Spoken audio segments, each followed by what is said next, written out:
1 2 3 4 5 এর গড় আমি দেখা মাত্র বলতে পারতেছি এর গড় হচ্ছে 3। এখন আপনি বলতে পারেন যে দাদু ভাই আপনি কি মুখস্থ করছেন? আপনি তো বলতে পারবেন না, মুখস্থ না, আপনিও বলতে পারবেন। দেখেন এখানে মোট 5টা সংখ্যা আছে না, এবং এই প্রতিটা সংখ্যার পার্থক্য দেখেন যে আপনি সেম। এই যে 1 থেকে 2 পার্থক্য 1, 2 থেকে 3 পার্থক্য 1, 3 থেকে 4 পার্থক্য 1। যখন এরকম কতগুলো মানে সংখ্যা থাকে এদেরকে একটা ধারা বলি আমরা। হ্যাঁ, এখন এটা একটা সমান্তর ধারা, এটাও একটা সমান্তর ধারা। দেখেন 2 এর পরে 4, এই যে গ্যাপটা, এই গ্যাপটা সেম 2। এই যে 4 থেকে 6 সেম গ্যাপ, 6 থেকে 8 সেম গ্যাপ, 8 থেকে 10 সেম গ্যাপ, তাই না? আচ্ছা, সেম গ্যাপ। এখন দেখেন তো এখানে 5টা সংখ্যা, তাহলে মাঝখানে আছে কোনটা? এই তৃতীয়টা।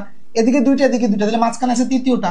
তার মানে এদের গড় হচ্ছে 3, কোনো সন্দেহ নাই। ওকে, সেম ভাবে এই জায়গায় দেখেন এখানে 5টা সংখ্যা আছে, তার মানে এদিকে 2টা, এদিকে 2টা, তার মানে এই যে মাঝখানে তৃতীয় যে সংখ্যাটা এটা হচ্ছে এদের গড়, তার মানে এটা হচ্ছে 6। ওকে, আচ্ছা এখন দেখেন কিন্তু এখানে কয়টা আছে? 1 2 3 4 5 6, এখানে তো 6টা আছে, তাহলে মাঝখানটা তো আপনি খুঁজে বের করতে পারবেন না। এদিকে 2টা দিলাম, এদিকে 2টা দিলাম, তাহলে মাঝখানে তো 2টা রয়ে গেল, এই 2টা তো মাঝখানে রয়ে গেল। এখন আপনি কিভাবে এটা গড় বের করবেন? এটাও সহজ, আপনি এইটারও মাঝখানের জিনিসটা বের করেন। দেখেন তাহলে 6 আর 8 এর মাঝখানে কি আছে? 6 আর 8 এর মাঝখানে আছে 7। তার মানে এই যে 2 4 6 8 10 12 এর গড় হচ্ছে 7, কোনো সন্দেহ নাই। ওকে, এখন এমন যদি হয় যে মাঝখানের সংখ্যা দেওয়া নাই, ফর এক্সাম্পল মনে করেন যে এই 2টা সংখ্যাই দেওয়া নাই, এই 2টা সংখ্যা দেওয়া নাই, এটাও দেওয়া নাই, কিছুই দেওয়া নাই, তারপরে কি দেওয়া আছে? এমনি ডট ডট দেওয়া আছে, এমনি ডট ডট। তার মানে কি বুঝাইলো? দেখেন এই যে এরকম দেওয়া আছে, মনে হয় 2 4 6 ডট ডট দেওয়া আছে। তার মানে কি বোঝাচ্ছে?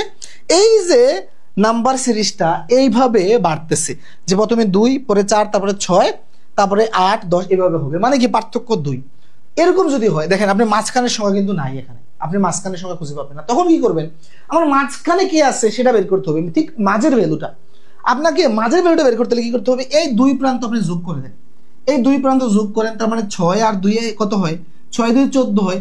14 কে আপনি ঠিক 2 ভাগ করেন, তাহলে মাঝখানে চলে আসবে। 2 ভাগ করলে দেখেন 14 কে যদি 2 ভাগ করেন তাহলে সেম কিনা ভাই? 14 কে 2 ভাগ করলে 7 আসতেছে, তার মানে 7। কথা বুঝতে পেরেছেন? তার মানে যদি কতগুলো সংখ্যা থাকে যেটা মাঝখানে আমি চোখে দেখেই বুঝতে পারি, তাহলে সরাসরি উত্তর, যেমন এখানে 5টা আছে 3, তারপরে এখানে 5টা আছে এই যে 6। কিন্তু যদি এরকম থাকে যে মাঝখানটা বুঝতে পারতেছি না, কিন্তু 2 প্রান্ত দেখা যাচ্ছে, 2 প্রান্ত, এই প্রান্ত আর ওই প্রান্ত, তাহলে 2 প্রান্ত যোগ করে 2 দিয়ে ভাগ করে দিবেন, তাইলে আপনি মাঝখানের সংখ্যাটা পেয়ে গেলেন। ওকে, ঠিক আছে, বুঝতে পেরেছেন? আচ্ছা, যদি এইটা বুঝে থাকেন তাহলে আপনারা এখানে একটা দেখেন, এই যে 3 6 9 12 15, এখানে কয়টা আছে? 1 2 3 4 5। এই যে 5টা সংখ্যার গড় কত হবে প্রত্যেক এটা কমেন্টে বলবেন।